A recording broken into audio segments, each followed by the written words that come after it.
Vamos continuar nossos estudos falando agora sobre produto escalar e produto vetorial. Bem, o produto escalar é um produto entre vetores ou entre campos vetoriais que dá origem a um escalar. Então a gente pode observar aqui, ó, o produto escalar entre os vetores A e B, ou os campos vetoriais A e B, dá origem a isso aqui, ó, AB cosseno de alfa.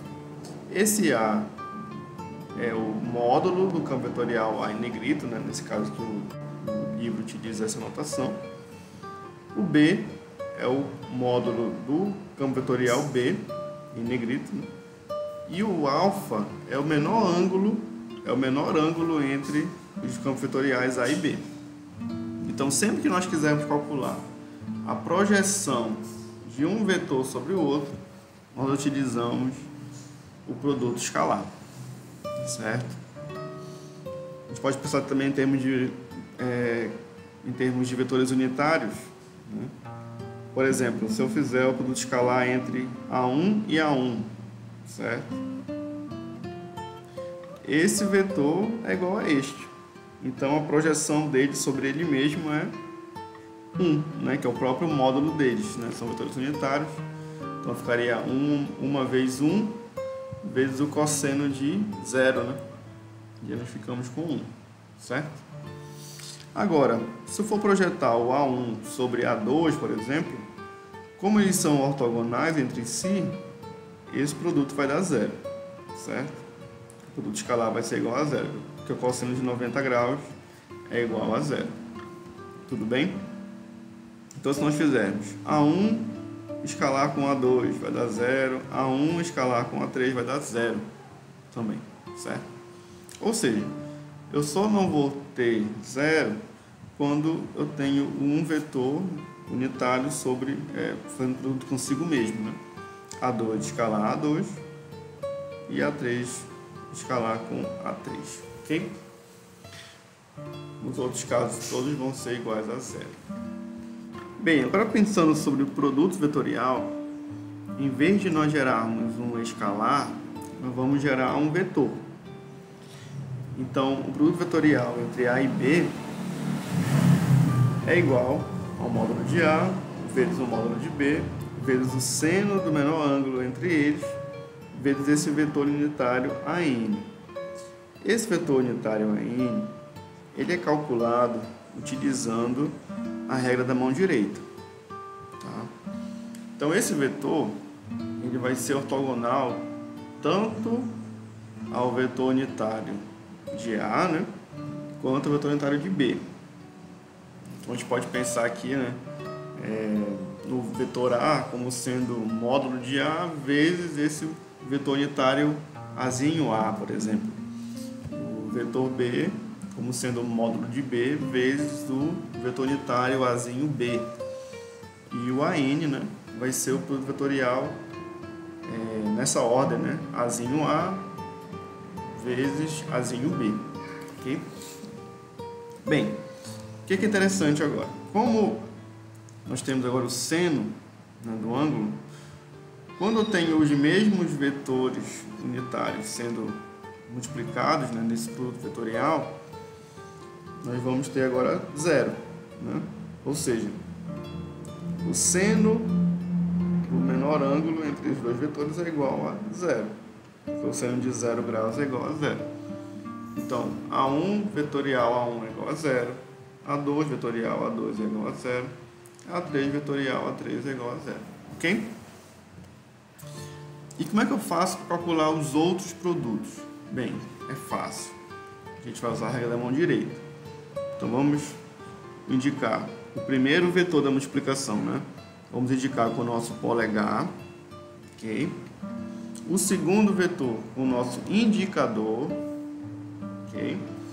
E para onde a palma da nossa mão está apontando, nós vamos ter o resultado do produto vetorial. Então, se eu fizer A1 vetorial A2, nós vamos ter a palma da mão apontando para cima, para A3. Okay? Se nós fizermos agora A2 vetorial A3,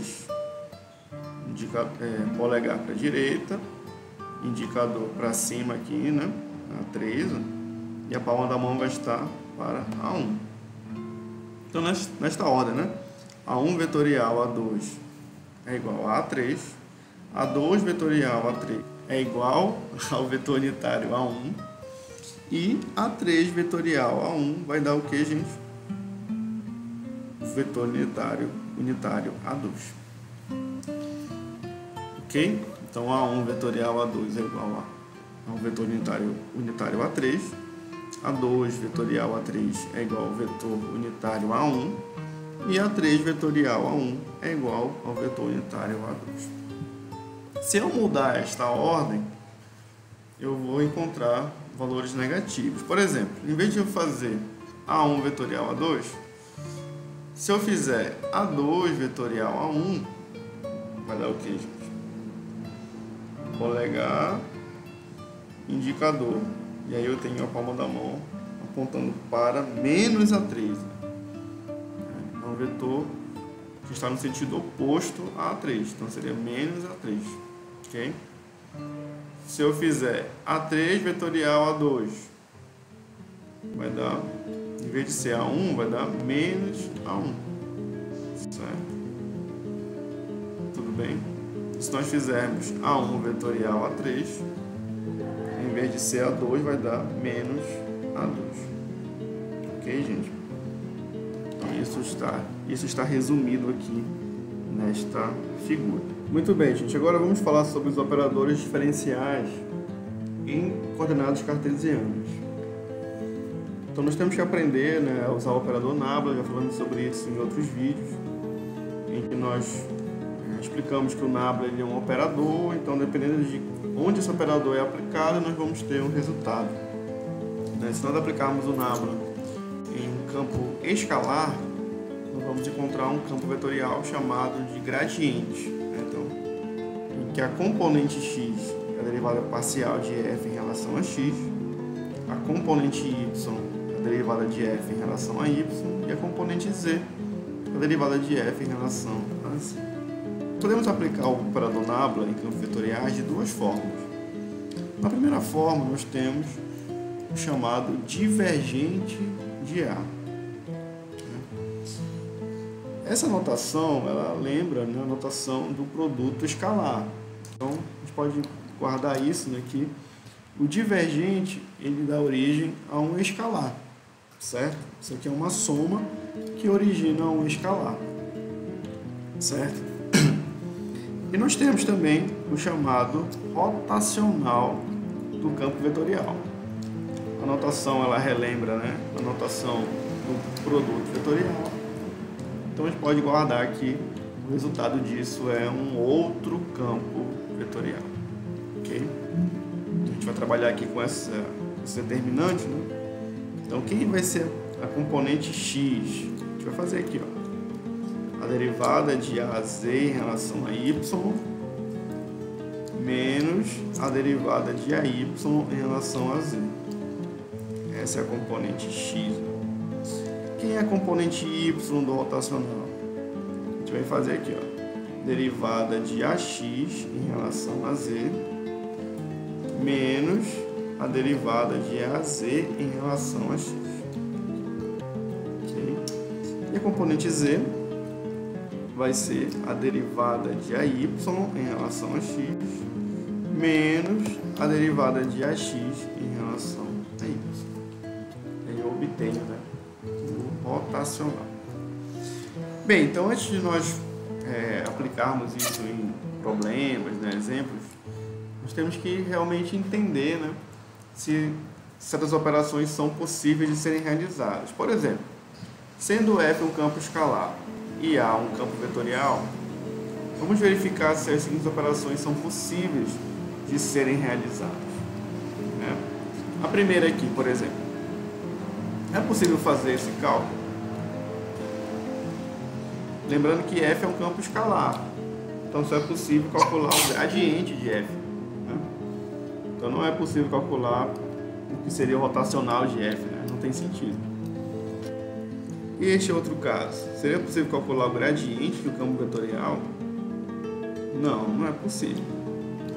Logo, não é possível calcular também da letra C, né? Porque na letra C nós temos como se fosse o gradiente do rotacional, e o rotacional dá um campo vetorial. Então não é possível calcular gradiente de campos vetoriais. E na letra D? Seria possível calcular isso aqui?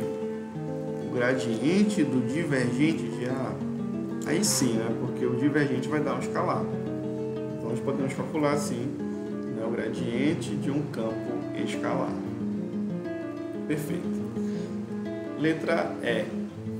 É possível calcular o divergente de F? Não.